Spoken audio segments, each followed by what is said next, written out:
आंसू गैस की। দিল্লির পার্লামেন্ট স্ট্রিটের সেই করুণ দৃশ্য এখনও যেন চোখের সামনে আসছে।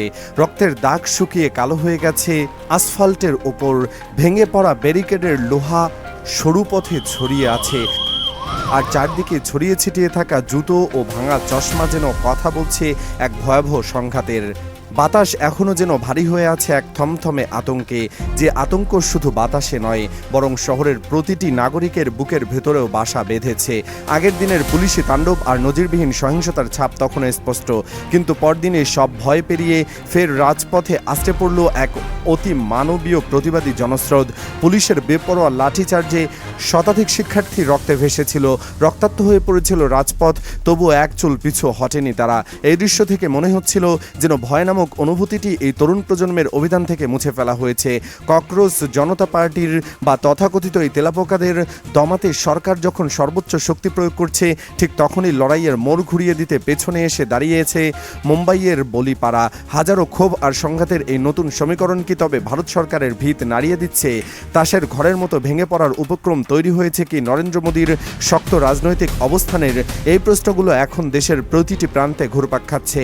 বেশ কিছুদিন ধরেই ভারতের কেন্দ্রবিন্দুতে রাজপথ কাঁপানো এই বিতর্কিত আন্দোলন তীব্র থেকে তীব্রতর হচ্ছিল, কিন্তু নীরব দর্শকের ভূমিকায় আটকে ছিল বলিপাড়ার বড় বড় নামগুলো। এই নিয়ে দেশের নানা প্রান্তে প্রশ্ন উঠেছিল প্রবলভাবে, কেন তারা চুপ, কেন তাদের কণ্ঠস্বর এই মুহূর্তে শোনা যাচ্ছে না? নীরবতার এই রহস্যময় দেয়াল প্রথম ভেঙে চুরমার করে দেন প্রখ্যাত প্রবীণ অভিনেতা প্রকাশ রাজ।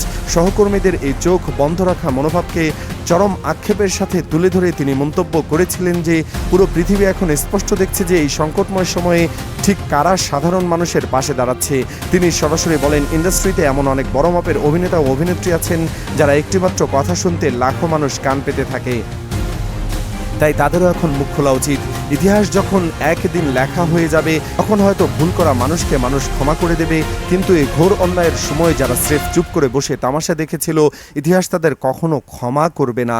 প্রকাশ রাজের এই চাবুকের মতো কথাগুলো যেন ঘুম ভাঙিয়ে দেয় রূপালী জগতের। আন্দোলনে সরাসরি তিনি নেমে পড়ার পরপরই হঠাৎ যেন সাহসে বুক বেঁধে বিনোদন জগতের একের পর এক বড় নাম নীরবতার অন্ধকার ফুরে একে একে বেরিয়ে আসেন দেশের প্রথম সারির গায়ক, অভিনেতা এবং প্রখ্যাত নির্মাতারা। তারা সরাসরি নরেন্দ্র মোদীর সরকারের প্রতি চরম হুঁশিয়ারি ও আকুল আবেদন জানান যেন রাজপথে আন্দোলনরত এই শিক্ষার্থীদের রক্তঝরা দাবিগুলোকে অত্যন্ত গুরুত্বের সাথে শোনা হয়। এই প্রতিবাদী তারকাদের মিছিলের সামনের সারিতে চলে আসেন দিলজিৎ দোসাঞ্জ, সোনাক্ষী সিনহা, অদিতি রাও হায়দারি, শাবানা আজমি এবং পূজা ভাটের মতো শক্তিশালী ব্যক্তিত্বরা সোশ্যাল মিডিয়ায় নিজেই চরম ক্ষোভ আর কষ্ট উজাড় করে দিয়ে সরাসরি বলেছেন, দিল্লির রাজপথে যেটা ঘটেছে তা কেবল দুঃখজনক নয়, চরম লজ্জাজনক। নিজের দেশের শিক্ষার্থীদের সাথে এমন নির্মম ও বর্বরচিত আচরণ কোনোভাবেই মেনে নেওয়া যায় না। অবিলম্বে সরকারের সর্বোচ্চ কর্তৃপক্ষের কাছে তিনি আর্জি জানান তারা যে কোনো ধরনের ছলচাতুরি না করে অবিলম্বে শিক্ষার্থীদের ন্যায়সঙ্গত দাবিগুলো গুরুত্ব দিয়ে শোনেন। অন্যদিকে অভিনেত্রী সোনাক্ষী সিনহা নিজের সোশ্যাল হ্যান্ডেলে আন্দোলনের রক্তাক্ত ভিডিও ও ছবি প্রকাশ করে সরাসরি প্রশ্ন ছুড়ে দিয়েছেন নাগরিকদের বিবেকের কাছে। তিনি বেশ কড়া ভাষায় লিখেছেন, এত বড় একটা তাণ্ডব আর অন্যায়ের পরও যদি তোমার ভেতরের ঘুম না ভাঙে, তুমি যদি একটা প্রতিরোধ গড়ে তুলতে না পারো, একটা প্রতিবাদী টুইট বা পোস্ট না করো, তবে ধরে নিতে হবে তোমার ভেতরের মানুষটি আসলে মরে গেছে। ঠিক যেভাবে আজকের এই গণতন্ত্রের মৃত্যু ঘটেছে, একই সুরে ফুটে উঠেছে অদিতি রাও হায়দারের কণ্ঠেও। তিনি শুধু শিক্ষার্থীদের জন্য একটি অত্যন্ত নিরাপদ পরিবেশ নিশ্চিত করার দাবি জানান এবং সরকারের কঠোরতা বাদ দিয়ে গঠনমূলক আলোচনার মাধ্যমে সমাধানের পথ খোঁজার বার্তা দেন।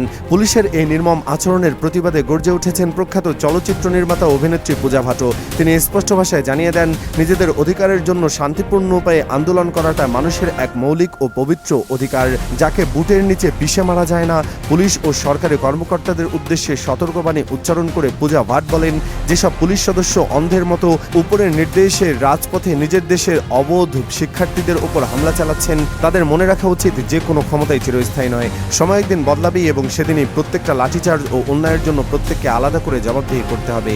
সোশ্যাল মিডিয়ার গণ্ডি পেরিয়ে সশরীরে উত্তাল লড়াইয়ে নেমে পড়েছেন প্রবীণ ও কিংবদন্তি অভিনেত্রী শাবানা আজমি। একই সাথে রাজপথে উপস্থিত এবং অনলাইনে তীব্র মন্তব্যে প্রতিনিয়ত সরকারি অস্বস্তি বাড়াচ্ছেন। অত্যন্ত দৃঢ় গলায় তিনি বলেছেন, বর্তমান সময়ে দাঁড়িয়ে সত্যি কথা বলা মানেই যেন ফাঁসি কাষ্ঠের দাঁড়িয়ে মুখোমুখি হওয়া। কিন্তু প্রশ্ন হলো, ফাঁসির মঞ্চের পর আর কি বা বাকি থাকে যা মানুষকে ভয় দেখাবে? অন্যদিকে লাখ লাখ তরুণ হৃদয় আলোড়ন তোলা জনপ্রিয় ইউটিউবার মেঘনাথ এস নিজেই সরাসরি দিল্লির ঐতিহাসিক সংসদ ভবনের সামনে উত্তাল প্রতিবাদে সামিল হন। তিনি ক্ষোভের সাথে জানান, পুলিশের অতর্কিত ও অমানবিক আচরণের কারণেই আজ দেশের মানুষ প্রচণ্ড ক্ষুব্ধ ও নিয়ন্ত্রণহীন হয়ে পড়েছে। উদ্ভূত এই অগ্নিগর্ভ পরিস্থিতি এখন সামলানো প্রায় অসম্ভব। তিনি বেশ ব্যঙ্গর সুরে বলেন, ওরা তো আমাদের তেলাপোকা বলে গালি দিয়েছিল, তাই তো আমরাই আজ আবার কোটি কোটি ঝাঁকে ঝাঁকে রাজপথে ফিরে এসেছি। মূলত ঘটনার সূত্রপাত হয়েছিল অত্যন্ত বিতর্কিত প্রশ্নপত্র ফাঁসের ঘটনাকে কেন্দ্র করে। শিক্ষামন্ত্রী ধর্মেন্দ্র প্রধানের তাৎক্ষণিক পদত্যাগের এক দফা দাবিতে সাধারণ শিক্ষার্থীরা এই প্রতিবাদ শুরু করেছিল। কিন্তু সময়ের সাথে সাথে আন্দোলনের উপর পুলিশে বর্বরতা ও অবহেলা পুরো দৃশ্যপট বদলে দেয়। ছোট্ট একটি দাবি থেকে শুরু হওয়া এই বিক্ষোভ এখন ক্রমেই এক বিশাল সরকার বিরোধী গণ আন্দোলনের রূপ ধারণ করেছে। পরিস্থিতির পারদ এখন একলাপে তুঙ্গে ওঠে। তখন 21 জুলাই শিক্ষার্থীদের এই ক্ষোভের পাশে এসে সশরীরে দাঁড়ান বিরোধী দলীয় প্রধান নেতা রাহুল গান্ধী। এমনকি তাকে শিক্ষার্থীদের সাথে মোদির সরকারি বাসভবনের সামনে অবস্থান কর্মসূচিতে বসে থাকতে দেখা যায়। রাহুলের সরাসরি উপস্থিতি সাধারণ আন্দোলনকে মুহূর্তের মধ্যে ভারতের রাজনীতিতে এক মারাত্মক উত্তেজনাকর মোড় এনে দেয়। তবে যে কোনো মূল্যে আন্দোলনের শেষ দেখে ছাড়ার এক চরম অদম্য পণ করেছেন ককরোচ জনতা পার্টি বা সিজেপি এর প্রধান অভিজিৎ দীপকে। আগের দিন পুলিশের তাণ্ডবে রক্তে ভেসে যাওয়া সহযোদ্ধা ও সাধারণ শিক্ষার্থীদের মনোবল ধরে রাখতে দীপকে অত্যন্ত দৃঢ়তার সাথে বলেন, দিল্লি পুলিশ অত্যন্ত নির্মম ও অমানবিক উপায়ে আমাদের উপর চড়াও হয়েছিল।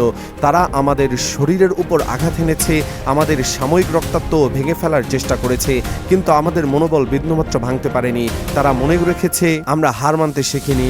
যতক্ষণ পর্যন্ত এই অত্যাচারী সরকারকে সম্পূর্ণ জবাবদিহির আওতায় না আনা হচ্ছে এবং শিক্ষামন্ত্রী ধর্মেন্দ্র প্রধান তার পদ থেকে পদত্যাগ না করছেন, ততক্ষণ একচুলো রাজপথ ছাড়ব না আমরা। সামনে আরও অনেক বড় ও কঠোর কর্মসূচি নিয়ে নামার তীব্র হুঁশিয়ারি তিনি সরাসরি মোদী সরকারকে দিয়ে রাখেন। বাধ্য হয়ে পরিস্থিতি সামাল দিতে আন্দোলনকারীদের সাথে জরুরি আলোচনার প্রস্তাব পাঠায় মোদী সরকার। সেই আলোচনা প্রস্তাবে সাড়া দিয়ে পরিস্থিতি শান্ত করার উদ্দেশ্যে সিজেপির দুজন প্রতিনিধি সোজা চলে যান স্বাস্থ্যমন্ত্রী জেপি নাড্ডার বাসভবনে। সেখানে বৈঠকে বসে সরকারের সামনে প্রধান তিনটি দাবি স্পষ্ট ভাষায় তুলে ধরেন তারা।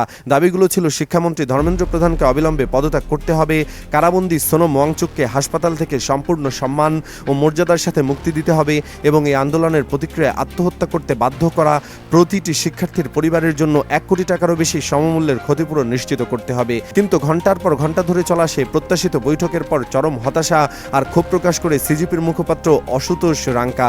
তিনি স্পষ্ট ভাষায় জানান, প্রায় দীর্ঘ 4 ঘন্টা ধরে তাদের বসিয়ে রেখে মোদির মন্ত্রী তাদের সাথে মাত্র 10 মিনিটের এক প্রহসনমূলক কথা বলেছেন।